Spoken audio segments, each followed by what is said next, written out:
हमसे साझा करने के लिए आपका बहुत बहुत शुक्रिया। और इसी के साथ चलिए अगली खबर का रुख कर लेते हैं, जो है कोची से, जहां पर आज से तीसरी फ्रेमवर्क वर्किंग ग्रुप की 3 दिवसीय बैठक की शुरुआत हो रही है। फ्रेमवर्क वर्किंग ग्रुप की ये बैठक है और आपको बता दें कि वर्तमान में प्रासंगिकता के वैश्विक वृहत आर्थिक मुद्दों, वैश्विक जोखिमों और अनिश्चितताओं की निगरानी और G20 में मजबूत, सतत, संतुलित और समावेशी विकास को लेकर के बढ़ावा देने के उद्देश्य से नीति समन्वय के संभावित क्षेत्रों पर चर्चा करता है।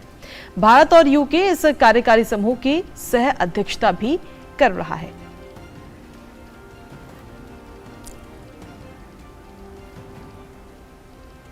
बात करते हैं पुणे की, तो G20 डिजिटल अर्थव्यवस्था कार्यकारी समूह की 3 दिवसीय बैठक आज से पुणे में शुरू होनी है। केंद्रीय इलेक्ट्रॉनिकी और सूचना प्रौद्योगिकी राज्य मंत्री राजीव चंद्रशेखर बैठक का उद्घाटन करने वाले हैं। इस बैठक में 3 प्रमुख मुद्दे, डिजिटल सार्वजनिक बुनियादी ढांचा, डिजिटल सार्वजनिक अर्थव्यवस्था में सुरक्षा और डिजिटल कौशल पर विचार विमर्श किया जाएगा। कार्यक्रम से इतर ग्लोबल डिजिटल पब्लिक इंफ्रास्ट्रक्चर यानी DPI पर शिखर सम्मेलन का भी आयोजन होना है। G20 देशों के सदस्य, अतिथि देश और अंतर्राष्ट्रीय संगठन प्राथमिकता वाले क्षेत्रों पर विचार विमर्श करने वाले हैं और इस अवसर पर एक विशेष प्रदर्शनी का भी आयोजन होगा, जिसमें पहचान, भुगतान, पेपरलेस गवर्नेंस, डिजिटल कृषि, शिक्षा, कौशल, स्वास्थ्य सेवाओं और भारत की डिजिटल यात्रा सहित 14 जो विशिष्ट डिजिटल क्षेत्र हैं उसमें भारत की यात्रा को दर्शाया जाएगा। तो काफ़ी अहम ये कार्य समूह की बैठक है और इसी पर चर्चा करने के लिए हमारे साथ हमारी सहयोगी श्यामा मिश्रा जो हैं वो पुणे से जुड़ी हुई हैं। तो G20 डिजिटल अर्थव्यवस्था की कार्य समूह बैठक पर बात करने के लिए श्यामा मिश्रा हमारे साथ पुणे से जुड़ गई हैं। श्यामा, सुप्रभात आपको। जब हम डिजिटल पब्लिक इंफ्रास्ट्रक्चर का जिक्र कर रहे हैं श्यामा, तो हमने देखा कि कैसे कई ऐसी जो उदाहरण हैं भारतीय डिजिटल प्रणाली के, जिसमें कोविन का हम जिक्र कर लें, जो कि किसी भी देश के लिए हमने जब इस मॉडल को तैयार किया वो अपने आप में उदाहरण स्वरूप बहुत बेहतर था। अब DPI पर खासतौर पर सिक्योरिटी को लेकर, ट्रांसपेरेंसी को लेकर और जवाबदेही को बढ़ाने को लेकर ये जो 3 दिन की बैठक है, ये कितनी अहम आप मानती हैं?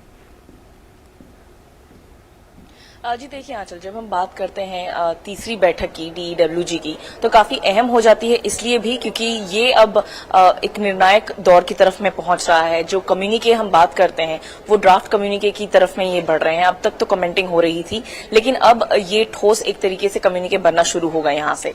साथ ही आपने जैसे जिक्र किया भारत की जो डिजिटल गुड्स हैं, आप UPI की बात कर लीजिए या आधार की बात कर लीजिए, दीक्षा की बात कर लीजिए, ये सारे कोविन की बात कर लीजिए, ये सारे जो डेवलप किए गए हैं भारत में, इतने बड़े पॉपुलेशन को केटर करती है और बहुत अच्छी तरीके से केटर करती है। ऐसे में भारत काफी बड़ा उदाहरण देता है पूरे विश्व को, न सिर्फ विकासशील देशों को बल्कि जो डेवलप्ड कंट्रीज हैं उनके लिए भी काफी बड़ा उदाहरण है कि किस तरीके से भारत ने इसे न सिर्फ बनाया है बल्कि अपनाया भी और बहुत सक्सेसफुल तरीके से अपनाया है। ऐसे में जो देश गरीब हैं या जो देश अब तक इतने एडवांस नहीं हो पाए हैं, टेक्नोलॉजी उनके पास नहीं पहुंच पाई है, ऐसे में ये सारे देशों के लिए भारत डिजिटल गुड्स उपलब्ध करा रहा है और साथ ही ये भी एक तरीके से दिखा रहा है कि आप आएं और अगर आपके देश में ये इम्प्लीमेंट कर सकते हैं तो आप अपने लिए टेक्नोलॉजी ले जाएं। साथ ही आज की अगर हम बात करें तो 2 दिन की DPI summit, global DPI summit inaugurate होने वाली है। MOS जो है राजीव चंद्रशेखर, वो इसे इनॉग्रेट करेंगे। 2 दिन ये चलेगी DPI समिट और हम जानते हैं कि भारत DPI के मामले में सेक्टर में काफी ज्यादा मजबूत है। तो एक एग्जीबिशन भी लगाई गई है जहां पर भारत की जो डिजिटल गुड्स है उसका एक प्रदर्शनी होगा, जहां पर हम देख सकते हैं कि ये कोविन, UPI, ऐसे कई सारे जो भारत के उपभोग जो डिजिटल गुड्स हैं उसकी प्रदर्शनी यहाँ पर लगाई गई है। आप समझ सकते हैं कि आप वहां जाएं और फिर सीमलेस तरीके से आप आइडेंटिटी की बात करें या सर्विसेज की बात करें, वो आप सारा एक्सपीरियंस कर सकते हैं। एक्सपीरियंस जोन बनाया हुआ है वहां पे।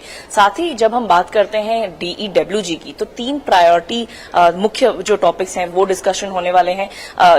3 दिनों पे चलने वाली जो डिस्कशंस हैं वो वहां पर होगी। साथ ही हम जब यहाँ पर बात करते हैं इम्पोर्टेंट चीजों की, तो जो एक तरीके से इनका एक वो है दृढ़ निश्चय है कि पूरे विश्व को साथ में लेके चलना बहुत जरूरी हो जाता है।